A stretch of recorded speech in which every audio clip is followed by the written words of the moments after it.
ایک بار حضرت سلیمان علیہ السلام اپنے تخت پر بیٹھے ملک کے امور چلا رہے تھے. تبھی انہوں نے اوپر نگاہ اٹھائی اور دیکھا کہ پرندوں کا ایک جھنڈ ان کے سر کے اوپر پر پھیلا کر سایہ کر رہا تھا. لیکن ان میں سے ان کا محبوب پرندہ ہدہد غائب تھا. انہوں نے ہدہد کی تلاش کروائی لیکن وہ کہیں نہیں ملا. حضرت سلیمان علیہ السلام اس پر گھجبناک ہو گئے اور فرمایا ہدہد یا تو فرار ہو گیا ہے یا پھر وہ خیانت کر بیٹھا ہے. اگر وہ مجھے ملا تو میں اسے جبہ کر دوں گا یا پھر اسے سخت سزا دوں گا. یہاں کہہ کر انہوں نے ایکاب نامی ایک جن کو ہدہد کی تلاش میں روانہ کیا. ایکاب تیزی سے سفر کرنے لگا. کچھ دوری طے کرنے کے بعد اس کی ملاقات ہدہد سے ہوئی. تب ایکاب نے اسے حضرت سلیمان علیہ السلام کے غضب کے بارے میں بتایا اور کہا کہ اسے ان کی تلاش میں بھیجا گیا ہے. یہ سن کر ہدہد بولا میں ایک مبارک خبر لے کر آیا ہوں جس سے حضرت مجھ سے بالکل ناراض نہیں ہوں گے. ایکاب نے پوچھا بھائی وہ خبر کیا ہے؟ ہدہد بولا وہ خبر میں حضرت سلیمان علیہ السلام کے سامنے جا کر ہی سناؤں گا. چلو ہم وہیں چلتے ہیں. پھر دونوں حضرت سلیمان علیہ السلام کے دربار میں حاضر ہوئے. ہدہد حضرت سلیمان علیہ السلام کے سامنے جا کر مسکرایا اور عرض کیا یا نبی اللہ میں آپ کے پاس ایک نئی خوشخبری لے کر آیا ہوں. اگر آپ اسے سنیں گے تو یقیناً خوش ہو جائیں گے. حضرت سلیمان علیہ السلام ہدہد کی بات سن کر غصے میں نہیں آئے بلکہ انہوں نے اطمینان سے ہدہد سے پوچھا تم کون سی خبر لائے ہو؟ فوراً مجھے بتاؤ. تب ہدہد نے کہا یا نبی اللہ میں تھوڑے وقت کے لیے آپ کے تخت سے باہر گیا تھا. تبھی میں نے دیکھا کہ میرا ایک قبیلی بھائی پرندہ اڑ رہا تھا. میں نے اسے پکارا تو وہ میرے پاس آ گیا. ہمارے درمیان پرانے تعلقات کی باتیں ہوئیں. پھر ہم نے ایک دوسرے سے پوچھا کہ ہم کہاں رہتے ہیں. جب اس نے مجھ سے پوچھا کہ میں کہاں رہتا ہوں تو میں نے آپ کے مقدس دربار کے بارے میں بتایا لیکن اسے آپ کے حکومت کا کوئی علم نہیں تھا. تب میں نے کہا تم ایسی سلطنت میں رہتے ہو جہاں حضرت سلیمان علیہ السلام کی حکومت کی کوئی خبر نہیں پہنچتی. تب اس نے جواب دیا میں ایک ایسی ملکہ کے ملک میں رہتا ہوں جو اتینت روپوتی دیاوتی اور آرام پریہ ہے. ان کے ملک میں ہر کوئی شان اور امن کے ساتھ زندگی بسر کر رہا ہے. ان کا تخت عظیم اور بے حد خوبصورت ہے جو ہیرے جمرد موتی اور دوسرے بیش قیمتی جواہرات سے آراستہ ہے. وہ ایک ایسے شہر کی ملکہ ہیں جہاں ہر دروازہ اور کھڑکی سونے اور چاندی سے بنی ہے. تب میں نے اس سے کہا شاید ہمارے شاہنشاہ حضرت سلیمان علیہ السلام کو تمہارے ملک کے بارے میں کوئی خبر نہیں ہے. اگر انہیں علم ہوتا تو یقیناً ملکہ بلقیس کو ان کے اختیار کے تابع آ کر حکومت کرنی پڑتی. تب میرے قبیلی بھائی پرندے نے کہا چلو میرے ساتھ ہماری ملکہ کے شاندار اور پرکیف ملک کو ایک بار دیکھ آؤ. اس کا یہ مشورہ سن کر میں نے پہلے جانے سے انکار کر دیا. تب میرے دوست پرندے نے کہا سبا کی خوبصورت عورتوں میں سے ایک سبا کی ملکہ بلقیس بیگم کو ایک بار دیکھ آؤ. وہ کتنی حسین کتنی طاقتور اور کتنی قابل ہے یہ دیکھے بنا تم اندازہ نہیں لگا پاؤ گے. میرے عزیز رفیق کے لبوں سے اس کی ایسی تعریف سن کر میں اسے دیکھنے کے لیے روانہ ہو گیا. طویل سفر کے بعد میں سبا سلطنت کی دارالحکومت پہنچا. وہاں جا کر میں نے شاہی محل کی ایک دیوار پر بیٹھ کر نظارہ کیا. تب میں نے ملکہ بلقیس بیگم کو دیکھا. وہ بے حساب حسن کی مالک تھی. وہ کنواری تھی اور ایک عظیم بیش قیمتی تخت پر جلوہ افروز تھی. ان کا حسن دیکھ کر میں حیرت میں ڈوب گیا. پھر میں نے اللہ تعالیٰ سے یہ دعا کرنا شروع کر دیا کہ شاہنشاہ حضرت سلیمان علیہ السلام انہیں اپنی اہلیہ بنا لیں. میں نے عرض کیا یا شاہنشاہ اب مجھے میرا انعام عطا کریں. میں ایسا انعام چاہتا ہوں جو میری نسل کے لیے عزت و شرافت کی علامت بن کر رہے. حضرت سلیمان علیہ السلام نے ہدہد کی بات سن کر فرمایا اگر جو تم کہہ رہے ہو وہ حق ہے تو بے شک تمہیں اس کا انعام ملے گا لیکن اس سے پہلے میں یہ تصدیق کروں گا کہ تم سچے ہو یا جھوٹے.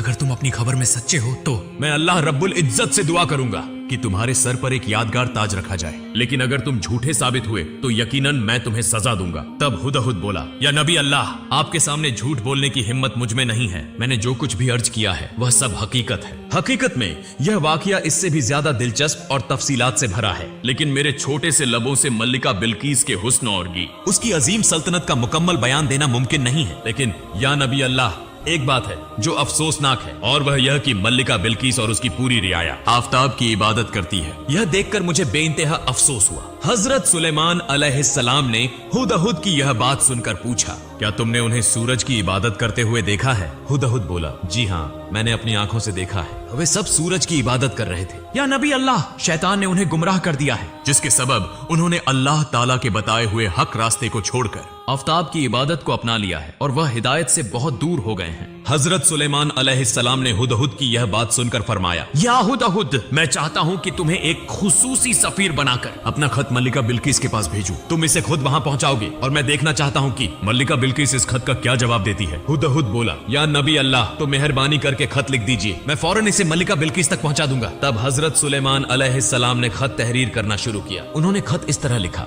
بسم اللہ الرحمن الرحیم यह खत अल्लाह के नबी सुलेमान की जानिब से सबा की मलिका बिल्किस के नाम है। या मलिका बिल्किस, फौरन इस्लाम कबूल कर हमारे पास आ जाओ, वरना अपनी सलामती के लिए तैयार हो जाओ और अपनी लश्कर के साथ हमसे मुकाबले के लिए तैयार रहो। यह खत तहरीर कर हजरत सुलेमान अलैहिस्सलाम ने हुदहुद की चोंच में दे दिया।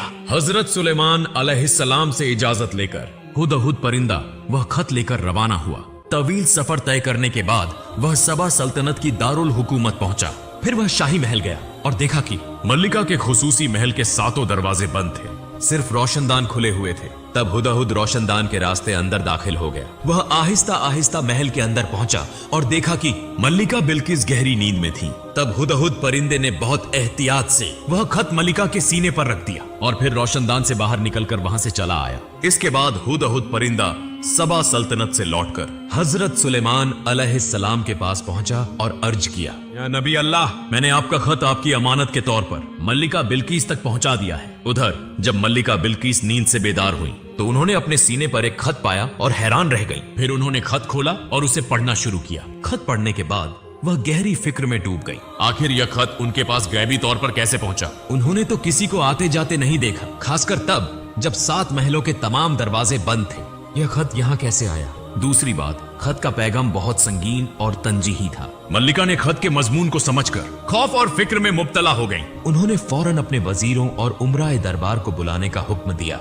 इमरजेंसी पैगाम पाकर उनके दरबारी शाही महल में हाजिर हुए। जब तमाम दरबारी जमा हो गए तो मल्लिका बिल्किस ने उन्हें खत दिखाया और खत के मजमून के मुताबिक उन्हें क्या करना चाहिए इस पर मशविरा मांगा। हिजुरा के अरकान में से कुछ ने कहा, हम अपनी फौज को जमा करेंगे और सुलेमान अलैहिस्सलाम से जंग करेंगे। कुछ ने कहा, जंग करना मुमकिन नहीं है, वह बेहिसाब ताकत के मालिक हैं, हम उनके साथ जंग करके कुछ घंटों तक भी कायम नहीं रह पाएंगे। फिर कुछ ने कहा, हजरत सुलेमान अलैहिस्सलाम के आगे तस्लीम हो जाना ही सबसे महफूज रास्ता है। तमाम की बातें सुनने के बाद मल्लिका बिल्किस बोली, मेरा ख्याल यह है कि उनके साथ जंग करके हमारा महफूज रहना नामुमकिन है। जहां तक मैंने उनके बारे में सुना है, वह जिस भी मुल्क में हुकूमत करने दाखिल होते हैं वहां सब कुछ तबाह कर देते हैं। ऐसे में उनके गजब का निशाना बनने के बजाय अक्लमंदी यही होगी कि पहले उन्हें नजरो नियाज भेजे जाएं। जब हमारा सफीर वापस लौटे तो हम देखेंगे कि सुलेमान अलैहिस्सलाम इस पर क्या रद्द अमल देते हैं, क्योंकि अगर वह वाकई अल्लाह के नबी हैं तो वह नजरो नियाज पाकर और ज्यादा नाराज हो जाएंगे और बार बार यही चाहेंगे कि हम सब उनके सामने तस्लीम हो जाएं।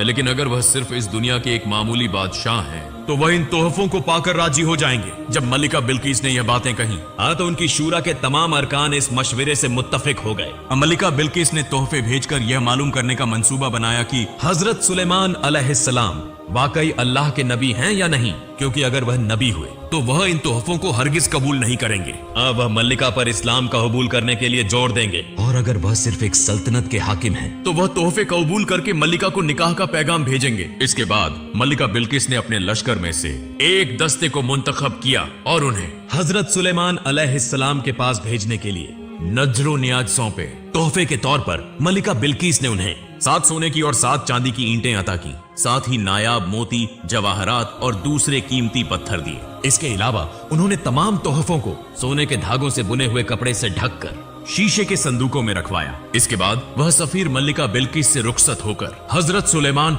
अलैहिस्सलाम के शाही दरबार की तरफ रवाना हुए। उन्होंने सहारा का रेगिस्तान पार किया और धीरे धीरे हजरत सुलेमान अलैहिस्सलाम के दरबार में दाखिल हुए। उस वक्त हजरत सुलेमान अलैहिस्सलाम अपने तख्त पर मुंतसिब थे। उनके सामने 1000 वुजरा बैठे थे और उनके बराबर में लश्कर, महफूजी दस्ते, पैदल सिपाही और जिन्न, परियां, दीव, दैत्य अपने अपने मुकामात पर खड़े थे। हजरत सुलेमान अलैहिस्सलाम के हुक्म और हिदायत के मुंतजिर थे। इसी वक्त एक खादिम ने आकर इत्तिला दी कि मल्लिका बिल्किस ने तोहफों के साथ अपने सफीरों को भेजा है। यह सुनकर हजरत सुलेमान अलैहिस्सलाम ने हुक्म दिया कि वह सफीर अंदर आ सकते हैं। सफीर आगे बढ़े और देखा कि शाही महल की दीवारें, छत और हर चीज सोने और चांदी से बनी हुई है। इसके अलावा तख्त के चारों तरफ कीमती पत्थरों से शानदार नक्काशी की गई थी। शाही महल की इस अजीमुशान फनकारी को देखकर उन सफीरों को अपने लाए हुए तोहफे इंतहाई मामूली लगे, जिससे वह बहुत शर्मिंदा हो गए और वह इतने शर्मसार हुए कि आगे बढ़ने में हिचकिचाने लगे। ठीक उसी वक्त हुदहुद परिंदे ने उन्हें हौसला दिया और हजरत सुलेमान अलैहिस्सलाम के सामने आगे बढ़ने का इशारा किया। इसके बाद वह हजरत सुलेमान अलैहिस्सलाम के पास पहुंचे, उन्हें मुनासिब अदब पेश किया और उनके सामने तोहफे रखे। हजरत सुलेमान अलैहिस्सलाम ने इन तोहफों को देखकर फरमाया, क्या तुम मुझे इन तोहफों से राजी करना चाहते हो? मेरे अल्लाह ने मुझे इससे कहीं ज्यादा अता फरमाया है। इन तोहफों को वापस ले जाओ और अपनी मल्लिका से कहो कि अगर उसने इस्लाम कबूल करने से इनकार किया तो मैं अपनी फौज के साथ हमला करूंगा, जिससे उसकी पूरी सल्तनत तबाह हो जाएगी और वह सब अपने तख्त से महरूम हो जाएंगे। इसके बाद सफीर हजरत सुलेमान अलैहिस्सलाम के शाही दरबार से रुखसत होकर धीरे धीरे मल्लिका बिल्किस के शाही दरबार की जानिब लौटने लगे। मल्लिका बिल्किस के पास पहुंचकर सफीरों ने हजरत सुलेमान अलैहिस्सलाम की तमाम तशरीहात बयान की और उनके शाही दरबार की शान और शौकत और अजमत का तफसील से जिक्र किया। तब मल्लिका बिल्किस ने कहा, वह मुझसे कहीं बड़े सुल्तान हैं और निहायत कुदरत वाले भी। उनसे जंग करना मेरे और मेरी सल्तनत के लिए नामुमकिन है, लेकिन हजरत सुलेमान अलैहिस्सलाम पर ईमान लाना मुनासिब नहीं होगा, बल्कि पहले यह देखना जरूरी है कि क्या वह वाकई अल्लाह के नबी हैं। इसके लिए हमें उनकी तरफ से कुछ मौजिज़ात देखने चाहिए। यह सोचकर उन्होंने अपने मुजरा से कहा, मैं उनकी आजमाइश लेने के लिए दोबारा कुछ खास चीजें भेजना चाहती हूँ। मल्लिका बिल्किस की इस बात से तमाम वुज़रा मुत्तफिक हो गए।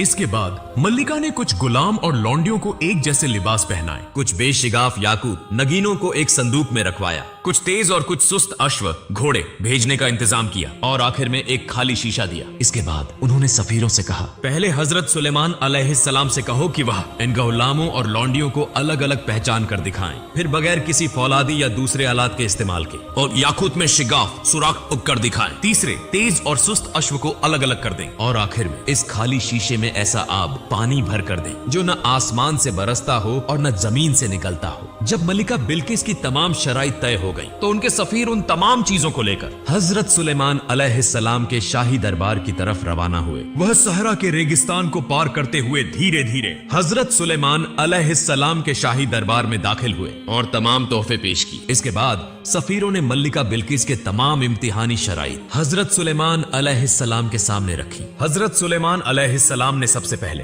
तमाम गुलामों और लौंडियों को हुक्म दिया कि वह जाकर वुजू करें। तब मर्दों ने सिर्फ अपनी उंगलियां धोई जबकि औरतों ने अपनी कलाइयां तक धोई। इसी दौरान हजरत सुलेमान अलैहिस्सलाम ने फरमा दिया, जिन्होंने सिर्फ उंगलियां धोई हैं वह मर्द हैं और जिन्होंने कलाइयों तक धो लिया है वह औरतें हैं। और इसके बाद याकूत को जमीन पर रख दिया गया और हजरत सुलेमान अलैहिस्सलाम ने एक खास किस्म के कीड़े को हुक्म दिया कि वह उन नगीनों में शिगाफ कर दे। तीसरे इम्तिहान में हजरत सुलेमान अलैहिस्सलाम ने अश्वों के सामने चना और घास रखवाई और देखा गया कि सुस्त अश्व जल्दी जल्दी चना खाने लगे जबकि तेज अश्व थोड़ी देर तवक्कुफ करने के बाद घास खाने लगे। तब हजरत सुलेमान अलैहिस्सलाम ने तेज और सुस्त अश्वों के बीच का फर्क वाज़ेह कर दिया। इसके बाद हजरत सुलेमान अलैहिस्सलाम ने उस खाली शीशे को लाने का हुक्म दिया। तब सफीरों ने वह खाली शीशा हजरत सुलेमान अलैहिस्सलाम की खिदमत में पेश किया।